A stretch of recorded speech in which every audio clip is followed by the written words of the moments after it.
பின்னர் 12 ஒருவனாகிய யூதாசு இஸ்காரியோத்து தலைமை குருவிடம் வந்து, இயேசுவை உங்களுக்கு நான் காட்டிக் கொடுத்தால் எனக்கு என்ன தருவீர்கள் என்று கேட்டான். அவர்களும் 30 வெள்ளிக்காசுகளை எண்ணி அவனுக்கு கொடுத்தார்கள்.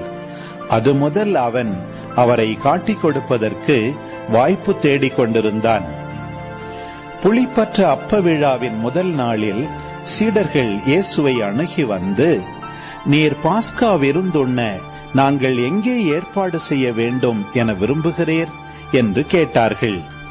இயேசு அவர்களிடம், நீங்கள் புறப்பட்டு நகருக்குள் சென்று இன்னாரிடம் போய், எனது நேரம் நெருங்கி வந்துவிட்டது, என் சீடர்களோடு வீட்டில் பாஸ்கா கொண்டாடப் போகிறேன் என போதகர் கூறுகிறார் எனச் சொல்லுங்கள் என்றார்.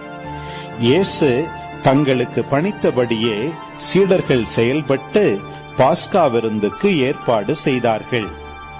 மாலை வேளையானதும் அவர் 12 பந்தியில் அமர்ந்தார்.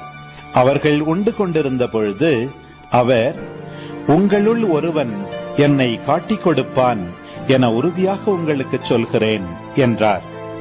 அப்பொழுது அவர்கள் மிகவும் வருத்தமுற்றவர்களாய், ஆண்டவரே, அது நானோ என ஒவ்வொருவரும் அவரிடம் கேட்கத் தொடங்கினார்கள்.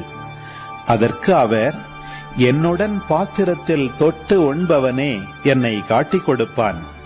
மானிட மகன் தம்மை பற்றி மறைநூலில் எழுதியுள்ளபடியே போகிறார். ஆனால் ஐயோ, அவரை காட்டிக் கொடுக்கிறவனுக்கு கேடு. அம்மனிதன் பிறவாதிருந்தால் அவனுக்கு நலமாயிருந்திருக்கும் என்றார். அவரை காட்டிக் கொடுத்த யூதாசும், ரபி, நானோ என அவரிடம் கேட்க, இயேசு, நீயே சொல்லிவிட்டாய் என்றார்.